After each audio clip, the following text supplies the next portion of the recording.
Welcome everybody to For the Love of Language. I'm EJ. I'm Stacy, and we have a special guest with us here today.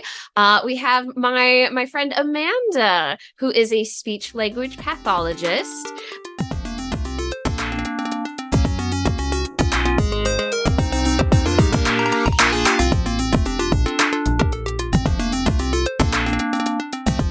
And I've wanted to get a speech path on here for a while because I started my bachelor's degree going into speech language pathology. I realized I didn't have the temperament or patience for it and became a linguist instead. But Amanda and we were in the same linguistics program at the University of Utah. And so that's how we know each other. But then Amanda took a slightly different path than me. Amanda, care to share your story of how you became a speech path? Yeah, so I, like you mentioned, I did my bachelor's in linguistics at the University of Utah. I actually double majored, so I did a bachelor's in communication disorders at the same time, and then went on to do my master's degree through another school in Utah called Rocky Mountain University of Health Professions, and that's where I got my master's degree in speech language pathology. It had a medical emphasis, which is pretty cool. I can explain a little bit more about what that actually means, but Yeah, absolutely. Maybe you can help us by explaining what kinds of jobs a speech language pathologist has, because they are quite extensive. It's a very broad field. yeah. So I started because I was really interested in the articulation and phonology part of it. When I did my bachelor's in linguistics, that was always my favorite class was phonetics and phonology. I thought that was the coolest Same stuff. here. It was really Yep. great. Yeah. When I was deciding what to do, I did look at applying to linguistics master's programs a little bit with like a specialization in phonology because it's just the best branch of linguistics. But I think most of the time when people hear about a speech language pathologist, they think of that part of it where it is more about articulation, like teaching kids to say sounds right and stuff like that. But there is a lot more in our scope of practice than a lot of people realize. Mhm. We also specialize in like feeding and swallowing disorders, a lot of different cognitive communication disorders. If somebody has a brain injury and they need to, relearn how to use language the right way, that's something that a speech path would do. And just a lot of different like language disorders, fluency, so like stuttering and things like that. Yeah, a lot more goes into it than just Yeah. speech sounds and stuff like that. Yeah, I quite recently, actually, back in like November, I met another speech language pathologist, and which is another interesting thing, it's a very female dominated field for some Yeah. reason, but there are men out there who do it. But he worked at a hospital, specifically with swallowing disorders, and so Yeah. he came in from like a very different angle than what I had normally heard about. He was interested in swallowing disorders and found speech language pathology, as opposed to how I normally saw it, of people being like, oh, I'm interested in language and communication. Oh, I'm gonna kind of find this little hole working with like swallowing disorders and stuff. Yeah. So it was kind of interesting to see speech language pathologists are kind of they're everywhere. They're in schools, they're in hospitals, they've got private practices. It's really fascinating. So can you tell us kind of where you're at with your career? Yeah, so I am working it's in private practice. I do home health. So I go into people's homes and do different types of treatment with their children. So a lot of it is what we call early intervention that I do, which is a population aged birth to 3. So if a child is identified as having a language delay or late language emergence or like a feeding or swallowing issue, which at birth could be associated with a lot of different things. Sometimes it could be like if they have a cleft lip or cleft palate, they would need some feeding therapy to help with that. And so I go into the home, which is kind of cool because I think it is kind of like the child's most natural environment, instead of them coming to me and it's like this new place where, it's maybe a little bit nerve-wracking for a child, especially. But I treat pretty much anything. I do a little bit of swallowing and feeding disorders. I do articulation and phonology because that's still my favorite. A lot of language disorder treatment, some social communication, like pragmatic work as well, and a little bit of we call it AAC. It's augmentative and alternative communication. So like if somebody needs a device to help them communicate, I would be the person that goes in and kind of trains them how to use it, just helps them decide which device or type of communication is best for them. So that's where I'm at right now. I have worked a little bit at a veterans hospital with an adult population and in a school as well. So I can definitely talk a little bit more about the differences between those settings. If you have any specific questions about any of those. Yeah, no, it's a very wide spectrum that you've just introduced to us. Yeah. I remember when I was starting out as a major in communication disorders, and I was observing adult populations because I was interested in working with adults because I was like, I don't know if I could do kids.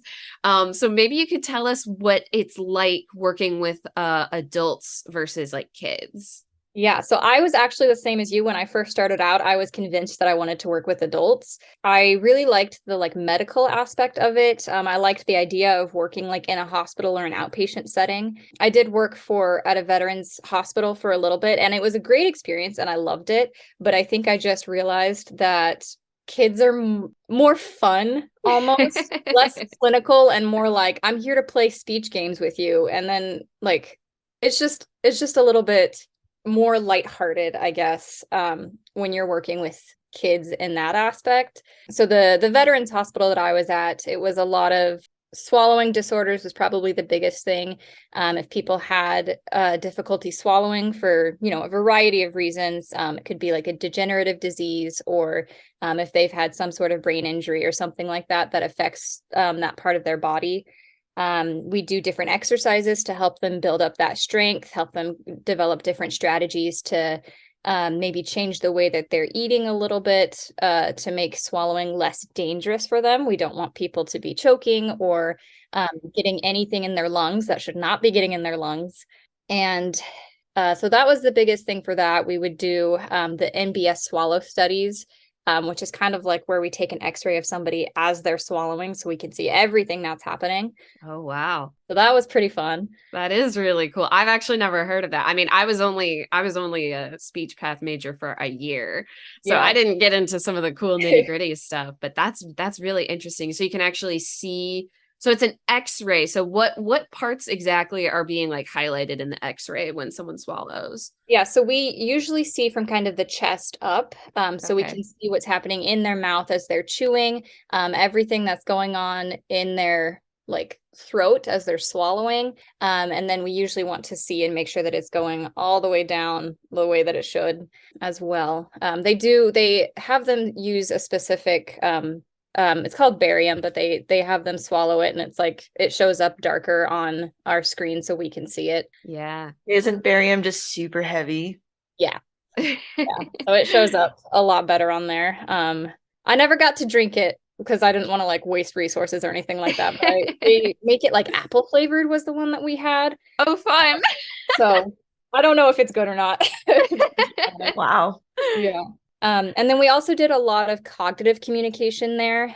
So at the Veterans Hospital, especially, we were dealing with a population that was more likely to have had a traumatic brain injury in the past, or a variety of different things like, if they have a diagnosis of PTSD, that is something that can affect their communication. Mm-hmm. So for the cognitive communication, we were doing a lot of like helping them develop some strategies for like memory and attention, and different ways of communication. And sometimes it is a matter of like, we're going to help you get back to where you were, and sometimes it is a matter of like, this is where you're at right now, let's figure out some strategies to help that like work better for you and like the things that you need in your daily life.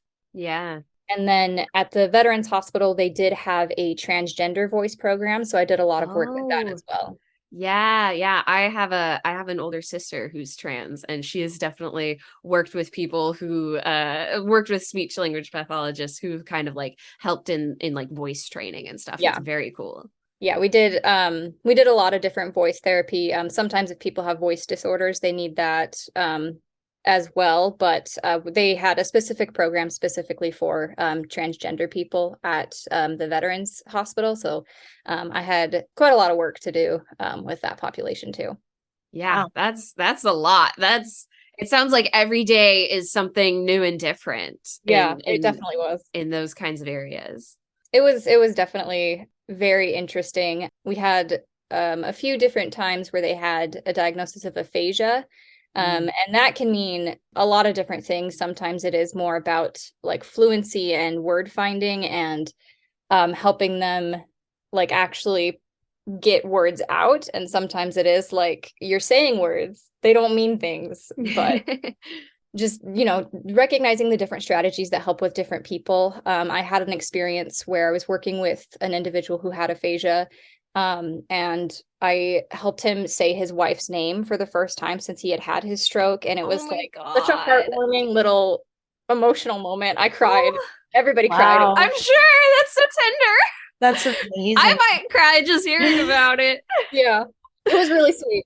What this is like a very, very broad question. And so I Yeah. know there's going to be like a very wide range of what the response is. But how long does it usually take to see progress in your clients? So it really does depend on like the diagnosis and the severity of it and everything like that. With the younger population with children, I think it's a little bit quicker. And again, like that obviously depends on like the severity of whatever disorder they might have. But usually with the child, it's if we're working on like articulation or language, it is a little bit quicker. And I think part of that is probably a lot about like brain plasticity and stuff like that. Yeah. For the adult population, like I said before, a lot of it is sometimes not so much about like we're making progress. Sometimes it is about like we're going to find out where you're at right now and find a way to help that work for you. There's different like restorative strategies to help them make progress and get to, a better, like to a place where they are, in a different place than they were previously. And then there's also compensatory strategies, which are to help, with where they're at right now and like helping with their like daily communication and increasing their quality of life on that level. But yeah, a lot of times it depends on the way the goals are written too. Sometimes it is like we're going to make progress with this, and sometimes it is like we're going to learn how to use this strategy. So it is still that they're making progress. It's just maybe not in the way that people might imagine it, if that makes sense. Right. So with young children, like 2 years old, you're more likely trying to like actually help them address the root problem and overcome it versus someone who's older. That might be an option, but it might not be. And so the treatment might be these other strategies to help them be able to cope with any of the issues they might be able to have and still be able to have good lives with it. Yeah, exactly. And yeah, it does really depend on like what it is they're being treated for and how severe it is. But a lot of times it is like we're gonna find some strategies to help you in your daily life and maybe some different ways of communicating that were not the way that you were using before. But the important part is that you're communicating, Yeah. not necessarily that you are like back to where you were before, if that makes sense too. Yeah. Could we maybe like dive a little bit farther into a specific, maybe hypothetical example of like Sure. what you might do? So, one example of a speech thing that I've ran into people who've dealt with in the past is stuttering. Yeah. And so I know, one thing that I've heard a lot of different people in different medical professions say is like, well, if someone has a problem, there could be a ton of different causes. So like you can't diagnose something without actually, meeting the person and talking with them. But with stuttering specifically, what are some possible, causes and possible things that you might do to try and help address it? Yeah, so they have a few different ways of addressing that. And like you said, there are a few different causes. So it kind of depends on the cause. Like if it's a psychogenic stuttering where it's more about like a psychological thing, they would really benefit from, some kind of like counseling or psychiatric treatment to help with the causes of it. But regardless, some of the strategies that we might use to help with that would be about either like fluency enhancing techniques or helping them to like almost be comfortable with it and like still be able to communicate. So one of the strategies that we use a lot is kind of to help them like identify with it, almost to like be upfront about it, like, yeah, I stutter sometimes, or this is a problem that I have. So it's not as like a big scary thing that they have to like treat or deal with. It's just like, yeah, that's a thing about me. It's not a big deal. And so some of the like actual fluency techniques though would be to like slow your rate of speech is probably the biggest one that I use, is to help them talk a little bit more slowly and get used to that. If they have specific like sounds or words or something like that that is like more likely to trigger a stutter, they practice with that a lot. And then one of the big strategies is if they start to stutter, they like will kind of stop and then take it more slowly, if that makes sense. So it really does depend on the like specific person and like what they're dealing with the most. I've only dealt with stuttering in the like school-aged population. And so a lot of that was more identifying like what was the cause and just practicing with a slower rate of speech, and practicing some of those techniques. If it's like, we know we stutter on this sound, we're going to like practice with this sound, practice some words where that's the beginning sound or something like that. Cool. Yeah, I wanted to dive a little bit into a specific example just to see a little bit more of your like approach, and that's pretty cool. Yeah, it really is. I mean, like people wonder about like stuttering and stuff all the time. And it's really interesting to kind of hear how you would kind of play something out, what kind of influences the strategies that you would select for someone. Yeah. I had another question for you. Yeah. How does multilingualism intersect with some of the stuff that you do? Have you worked with populaces who have like a different language other than English as their first or second language, and how does that kind of like work with your approach to treating your clients? Yeah, so I have had quite a few clients where they are bilingual in English and Spanish. So that's the population that I've dealt with the most. A lot of times it is a matter of like, there are some patterns that are easier to identify and be like, okay, well, we know that this person speaks Spanish and they also speak English. And that is why like some sounds in English might be a little bit more difficult because those are not sounds that they have in Spanish. Yeah. And so it's a little bit easier to identify some of those. Also prepositions, because prepositions in English are the worst. We have way too many and we use them in such weird ways. But so sometimes it's a matter of just like, we know that this symptom that we're seeing is like just, maybe related to this other language that they speak.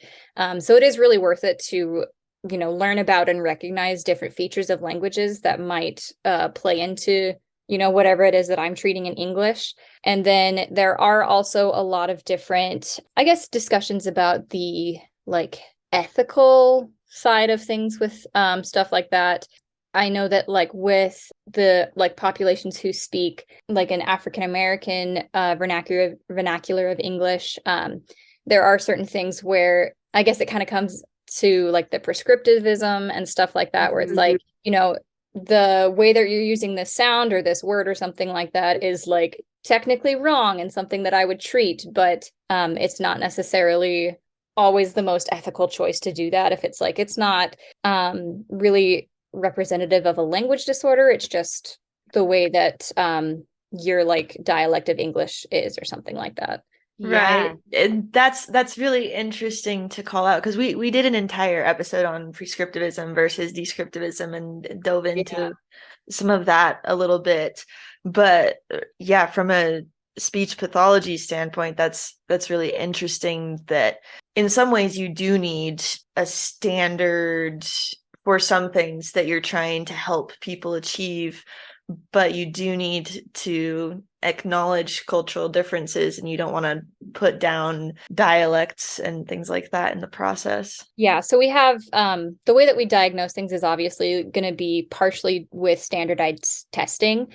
So we have different tests that we do, and some of them, actually a test that I gave just recently will say like, if the student speaks this specific dialect of English, if they respond this way, that's okay, don't count it as wrong, which is something that obviously is really good for not like treating something like that as a disorder or a symptom of a disorder or something like that when it's really just not. It's just different cultural and dialectical differences. Yeah, that's actually really comforting to hear that's kind of been built into the diagnostic process, because there is such variation even within the United States of how people speak.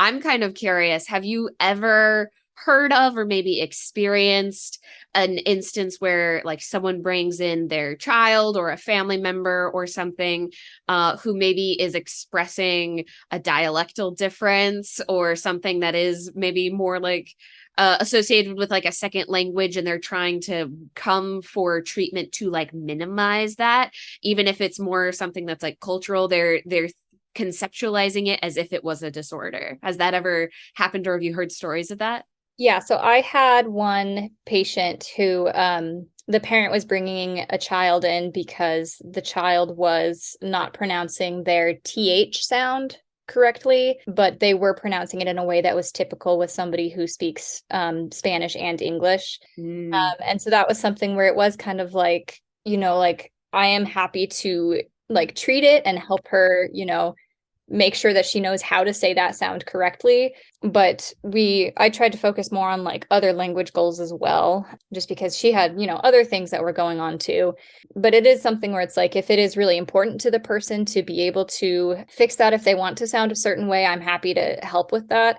But it is more about like what the individual wants or what the patient wants. I don't feel like I would ever be comfortable like identifying that and being like, yep, we got to fix that. Like, for me, it was more about like the parent was concerned about how she would sound in a population that was primarily like American English, and that was it. And so it was like, if you want us to focus on that, we can. But it just really depends on the person and the situation too.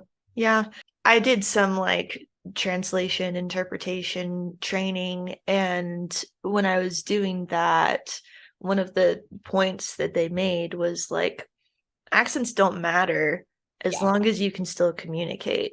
So if you have someone with such a heavy accent that they like go into a job interview and the interviewers can't understand what they're saying, that's totally different from someone who maybe says a D instead of a TH.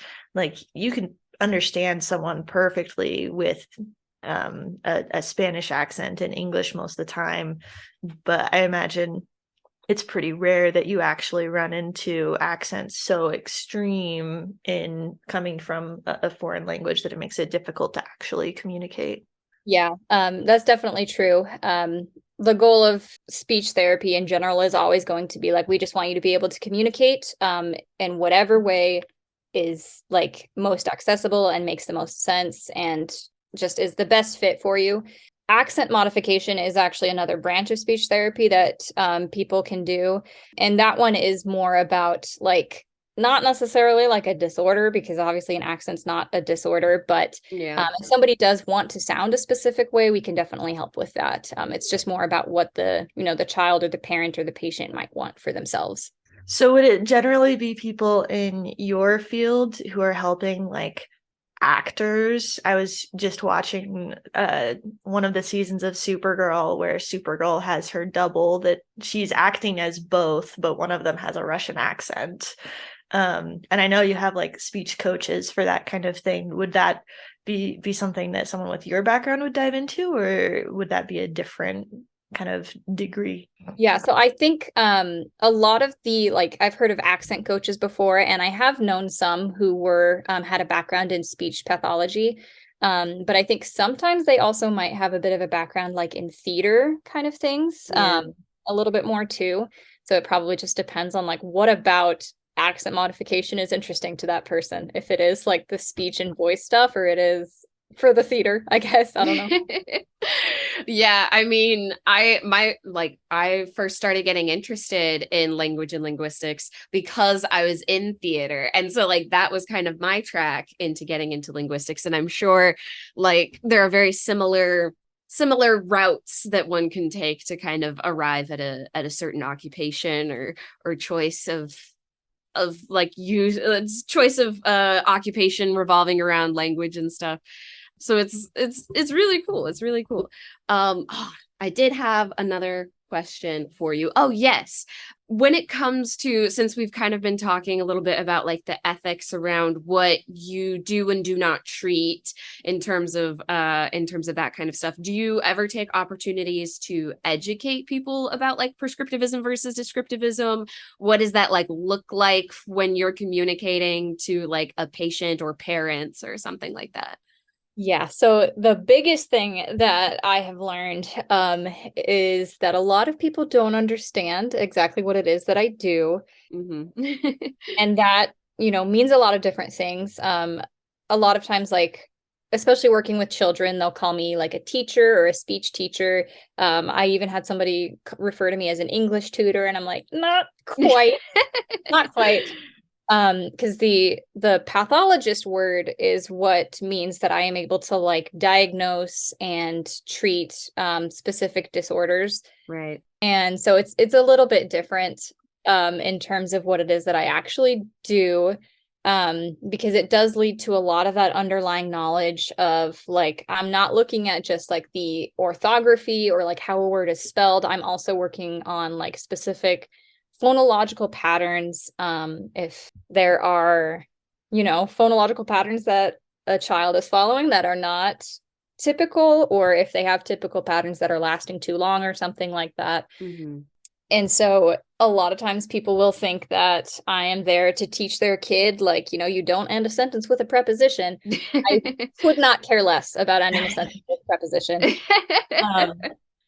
But like if your child is using prepositions like just completely the wrong way or not using prepositions at all, that is something where I would come in and teach a little bit more about that. So I have had to have that conversation with parents a couple of times where I'm like, that's not quite what I'm here to do. Because I'm not here to focus on any prescriptive aspect of language at all. It's more about like the functional communication that I'm here to do.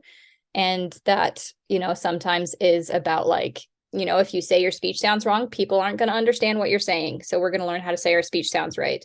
Or if a child has like a receptive or expressive language disorder, that's going to make it so maybe they're not understanding people very well, or they're not able to communicate or express themselves as well.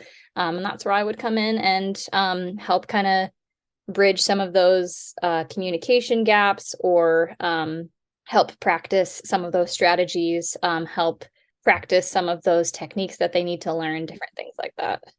So with, being a speech language pathologist, I imagine you sometimes run into individuals who think that talking to you would be admitting that they have a bigger problem, or mean that they might get diagnosed with something serious that they don't want to have. Like I could imagine people being very hesitant to reach out and get help for a variety of different reasons. How do you generally address that? Yeah, so I have found out with that there's two different sides of this. I guess it's a spectrum. I do talk to a lot of like parents who are very wonderful and attentive, and like they want the best for their kid, and I love to see it. Sometimes there are parents who will bring in a child and say like, diagnose him, treat him, and I'm like, there's nothing wrong. Like he's totally fine. He's like typical. not totally intelligible all the time, but he's a young kid. That's totally normal. But they really want me to just like fix it and make their kid perfect when, there's nothing wrong. And then there's also sometimes parents who will have a child that has a lot of like delays or specific things that we're trying to treat. And they're just kind of not doing any of the like follow-up that we recommend. And sometimes it is like, hey, work on this week. Oh, we didn't. We had, soccer practice and swimming lessons, and like it just kind of escaped our minds. And there's nothing wrong with that. But sometimes it is like a consistent problem where we do have to have conversations with parents to say, you need to be a little bit more involved, especially with the early intervention and coming into the home. A big part of that is I am teaching the parent strategies to facilitate that communication and help practice these strategies to really make sure that the child is making progress. Because me coming in for 30 minutes to an hour every week is not going to be enough practice. It really has to be that follow through and pulling it into just different situations that I'm not going to be present for. So I don't feel like I answered your question. I think you kind of spoke through a few different scenarios that relate to it. I guess for people who are reluctant to talk with you, but think that, maybe their child does have some kind of problem, what would you encourage them to do? Yeah. So a lot of times it is like a tough conversation where I have to say like, your child does have this type of delay. We suspect it might be this or something like that. And a lot of times parents will have an emotional reaction to that, of course. And sometimes that can be pretty tough. But a lot of times it is a matter of discussing the prognosis as well, to say, here's what we can do. Even if it is not how you thought your child would communicate, we have, a ton of different options and ways that we can work on this, different strategies that we can use to help your child. So, I would say a lot of times, by the time they get to a speech pathologist, they've probably already talked to a pediatrician or something like that. They're probably already aware that there is something going on where the development might not be as typical or something like that. So most of the time, like if I'm in there doing an assessment, they already know I'm there doing the assessment for a reason. And I think sometimes it might be a little bit of a relief to be able to put like a name on it or to have a plan in place to address it or something like that. Yeah. So, yeah, that's really great. I think like the biggest thing that I've kind of taken away from speech language pathologists who do any work, with kids, with adults, with, in hospitals, is that the goal is really to just provide a means of communicating, to allow people to interact with the world and not feel like trapped inside of their own heads. And I think that's absolutely beautiful. And I'm sure it's fulfilling for many people to kind of like see some of these stories play out. Maybe kind of like as we're wrapping up, is there, we talked about how, you helped someone say their wife's name for the first time. Are there any other like really magical experiences that you've had that you would like to kind of share with us? Honestly, there's a lot, so it's really hard to like narrow it down. I'm sure. Yeah, there are like a lot of times where it's like I have been there when a child like produces a specific sound for the first time that they've never said, and that can be kind of emotional because it's a pretty big milestone, especially when your child has a delay like that. I've had, experiences where I had a child who was learning how to use an AAC device, and they used it to tell their mom that they loved them, and that was really like an emotional moment because it was like, not only are we succeeding in learning how to use it, you're also being super cute. Oh, and so I love being here for it. And just a lot of moments like that where it is like seeing somebody communicate in a specific way. It is really fulfilling. And I love getting to see like my patients and my clients make that progress.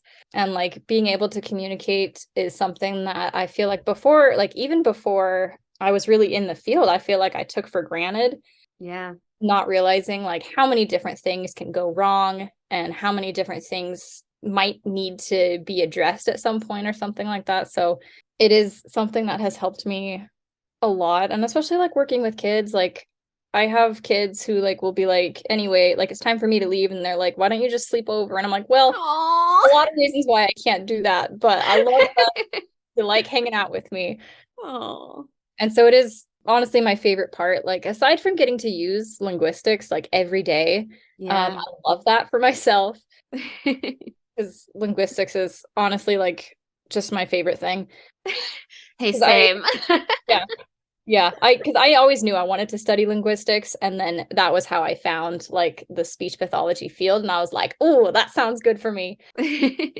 But my favorite thing is like getting to be a part of their lives almost, and like getting to build that relationship with a client and see them make progress and see them just communicate, maybe for the first time in this way, or get to communicate different things that they haven't communicated before. And it's a really, really cool thing to see and to be there for. That's amazing that you've been able to really see the impact of your work on so many different people's lives. Thank you so much for joining us on the podcast today. That's been super fascinating hearing about your experiences. Yeah, it's Thanks for absolutely having me. It's amazing. been awesome. And it's so great to reconnect. I like I said, I super admire speech language pathologists and all of the stuff that they do.